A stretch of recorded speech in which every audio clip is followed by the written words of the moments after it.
नमस्कार दोस्तों, स्वागत है आपका हमारे YouTube channel grow with Neeraj में। मध्य प्रदेश समान ज्ञान में आज हम पढ़ने वाले हैं भोपाल संभाग के विदिशा जिले को। ठीक है,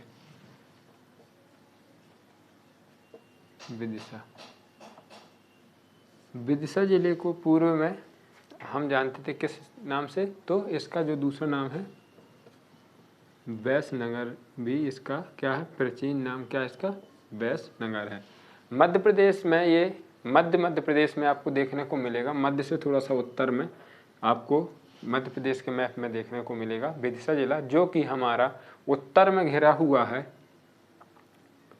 किससे, अशोकनगर से। उत्तर पश्चिम की जो आपका उत्तर पश्चिम की बात की जाए तो यहाँ पे आपको देखने को मिलेगा गुना जिला, और जो इसके कौन से पूर्व में आपका आएगा सागर जिला, और जो इसका दक्षिणी एरिया है विदिशा जिले का ये आपका बनाता है कौन सा जिला, तो यहाँ पे लगता है रायसेन जिला। और जो आपका दक्षिण पश्चिम है यहाँ पे आता है आपका भोपाल जिला। इन 5 जिलों से मिलकर के आपका घेर के बना है कौन सा, विदिशा जिला आपको देखने को मिलेगा। बात करें हम विदिशा जिले के भौगोलिक विस्तार की, तो संपूर्ण विदिशा जिला आपके मालवा के पठार में स्थित है।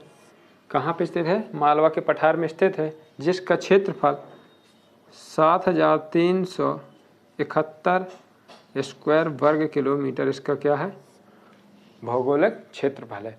मध्य प्रदेश गठन के साथ ही 1 नवंबर 1956 को इस जिले का गठन किया गया था। जब मध्य प्रदेश का गठन हुआ था तो विदिशा जिले की एक तहसील है सिरोंज तहसील, जो कि कोटा, राजस्थान के कोटा जिले से ली गई थी। कौन सी, सिरोंज। ये कई बार क्वेश्चन आया है कि सिरोंज जो है किस राज्य से ली गई थी, तो राजस्थान कोटा से ली गई थी, और कहाँ किसको, विदिशा जिले में इसको शामिल किया गया था। विदिशा जिले में आपके टोटल कितने तहसील हैं, तो यहाँ पे आपको 12 तहसील देखने को मिलेंगी। इसका जो साक्षरता दर है वो 70.35% यहाँ की क्या साक्षरता दर है, और 896 प्रत्येक 1000 पुरुषों पर महिलाएं हैं। मतलब यहाँ का जो लिंगानुपात है वो क्या है, 896 प्रत्येक 1000 पुरुषों पर महिलाएं आपको देखने को मिलेंगी। अब हम बात करते हैं यहाँ की जलवायु के बारे में। तो जलवायु में आपने पढ़ा होगा गंज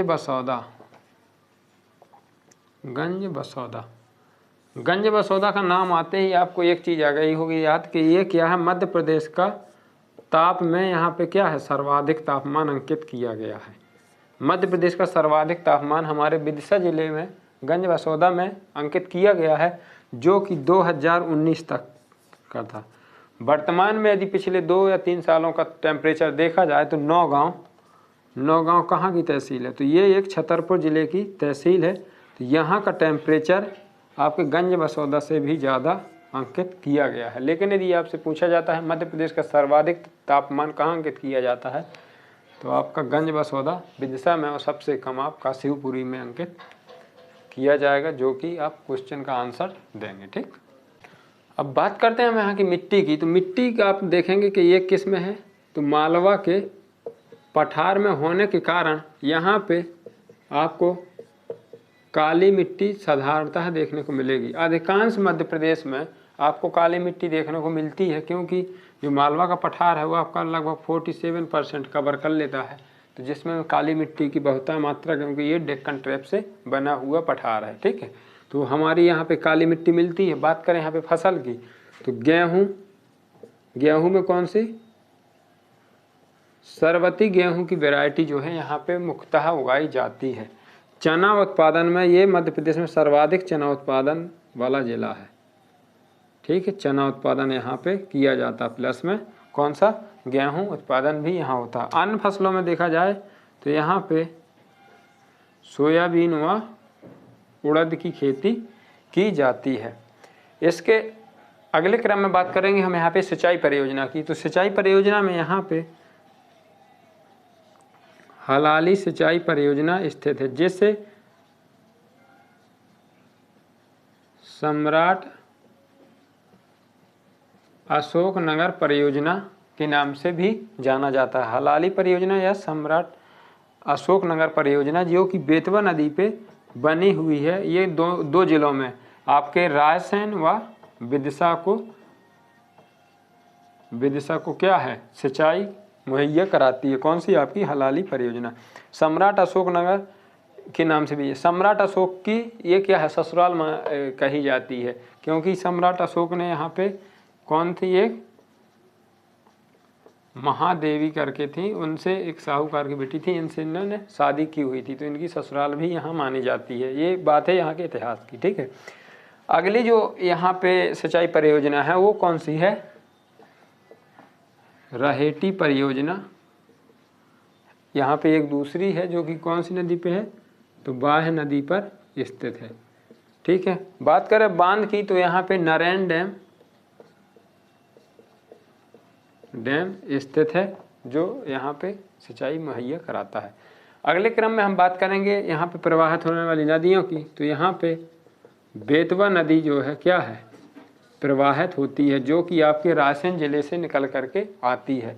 ठीक है, तो यहाँ पे प्रवाहित होने वाली मुख्य नदी कौन सी है, तो वो है बेतवा। अगली जो कौन सी नदी है, तो वो एक है यहाँ पे बीना नदी। बीना नदी की खासियत ये है कि ये मध्य प्रदेश के जो आपका सागर जिला है और आपका विदिशा जिले की सीमा बनाती है बीना नदी। ठीक है, बीना तहसील में बहती है। इसमें भी एक सिंचाई परियोजना बनी हुई है बीना नदी पे। ठीक है, तो ये मैंने सागर में आपको पढ़ाया हुआ है। अगले क्रम में यदि बात करते हैं हम यहाँ पे खनिज की, तो यहाँ पे चूना पत्थर जो है निकाला जाता है। कौन सा? चूना पत्थर यहाँ पे आपको खनिज के रूप में प्राप्त होता है। अब हम बात करेंगे विदिशा में उपस्थित उद्योग के बारे में। तो यहाँ पे जो मुख्य उद्योग है वो है वनस्पति घी बनाने का कारखाना। तो वनस्पति घी बनाने का कारखाना आपका यहाँ पे है। अगला जो है वो है कटीले तार बनाने का कारखाना, जो आपके फसल को बचाने के लिए खेतों की मेड़ में लगाए जाते हैं। तो कटीले तार बनाने का कारखाना यहाँ पे है। मध्य प्रदेश लैम्प्स लिमिटेड का यहाँ पे कारखाना स्थित है। ठीक है, औद्योगिक विकास केंद्र, औद्योगिक विकास केंद्र आपका स्थित है कहाँ पे, विदिशा में। ठीक है, तो ये यहाँ का क्या है, औद्योगिक परिदृश्य में आपका विदिशा है। अब हम बात करेंगे यहाँ पे पर्यटन की। पर्यटन में यहाँ पे बहुत ही महत्वपूर्ण है उदयगिरी की गुफाएं। तो जो उदयगिरी की गुफाएं हैं, उदयगिरी की गुफाएं हैं, तो ये किस लिए प्रसिद्ध हैं, तो यहाँ पे क्या है, टोटल 20 गुफाएं हैं। कितनी गुफाएं हैं, 20 है। तो जहाँ पे एक और जो 20 नंबर की गुफा है ये किन से, जैन धर्म से रिलेटेड है। और जो 5 नंबर की गुफा है ये गुफा प्रसिद्ध है। प्रसिद्ध इसलिए क्योंकि यहाँ पे भगवान विष्णु का जो कौन सा वराह अवतार की क्या है, लेटी हुई प्रतिमा है यहाँ पे। ठीक है, लेटी हुई प्रतिमा विष्णु भगवान की कौन सी, वराह अवतार वाली प्रतिमा है। यहाँ टोटल 20 गुफाएं हैं जो कि क्या है, इस प्रकार से हैं। 1 और 20 नंबर की जैन धर्म से, 5 नंबर की वराह अवतार के लिए प्रसिद्ध है। टोटल यहाँ पे गुफाएं कितनी हैं, तो 20 गुफाएं हैं। अगले बात करते हैं हम यहाँ पे नीलकंठेश्वर मंदिर की।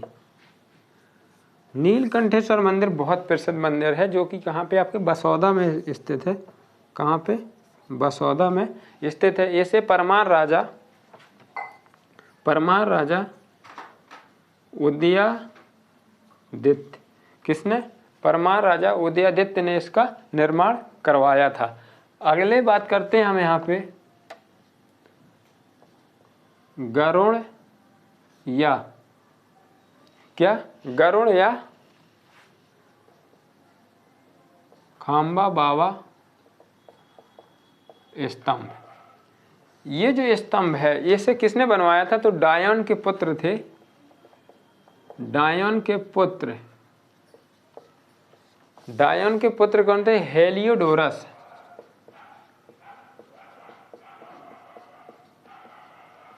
हेलियोडोरस ने क्या है इसका निर्माण करवाया था। किसका? गणोर स्तंभ का या खांबा बाबा स्तंभ का। ठीक, अगली बात हम करते हैं यहाँ पे ग्यारसपुर की। ग्यारसपुर यहाँ की तहसील है। तो ये क्या है? ये है यहाँ का पुरातात्विक स्थल है आपका। कौन सा? ग्यारसपुर पुरातात्विक स्थल है, जहाँ पे माला देवी मंदिर प्रसिद्ध है, वह जैन मंदिर यहाँ पे क्या प्रसिद्ध है। और अन्य जो यहाँ पे दर्शनीय स्थल है, महत्वपूर्ण स्थल है, वो है आपका बौद्ध स्तूप। एक यहाँ पे क्या है फेमस जगह है, मानसरोवर। मानसरोवर कौन सा? आठखंबा क्या प्रसिद्ध है। अगले क्रम में हम बात करेंगे यहाँ पे हिंडोला तोरण की।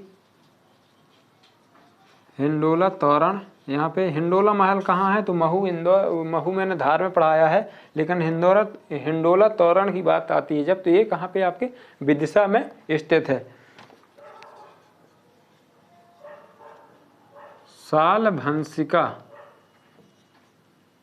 सालभंसिका बहुत पूछा जाता है, कहाँ से रिलेटेड है? तो आपके विदिशा से है। बाजरा मठ, वस्त्र मठ व बीजा मंडल आदि जो है कहाँ है आपके? सभी ये स्थल आपके विदिशा में स्थित हैं। अब हम बात करते हैं विदिशा के अन्य महत्वपूर्ण तथ्यों की। तो यहाँ पे एक श्री मनोरा का मेला लगता है। कौन सा मेला? श्री मनोरा का मेला लगता है। देश का प्रथम पासपोर्ट सेवा डाकघर खोला गया। जो देश का पहला पासपोर्ट सेवा प्रदान करने वाला डाकघर, वो आपका विदिशा में खोला गया था। ये कब खोला गया था? तो ये खोला गया था आपका 28 फरवरी 2017 को इसकी शुरुआत की गई थी। कैलाश सत्यार्थी जी,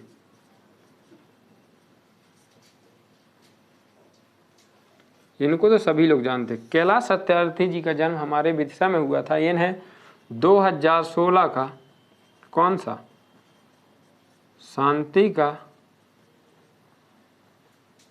नोबेल पुरस्कार प्रदान किया गया था। संयुक्त रूप से ये जो है नोबेल प्राइज प्रदान किया गया था। जो इनके साथ में थे वो कौन थे? तो ये थी मलाला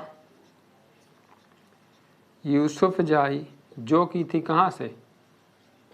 पाकिस्तान से। ठीक, तो दोनों लोगों को संयुक्त रूप से 2016 का शांति का नोबेल प्राइज प्रदान किया गया था। जो कि इनका जन्म कहाँ हुआ था? तो विदिशा में इनका जन्म हुआ था। विदिशा जिले में सहारिया जनजाति निवास करती हुई आपको देखने को मिलेगी। तो ये थे विदिशा जिले से महत्वपूर्ण तथ्य जो थे बहुत ही महत्वपूर्ण।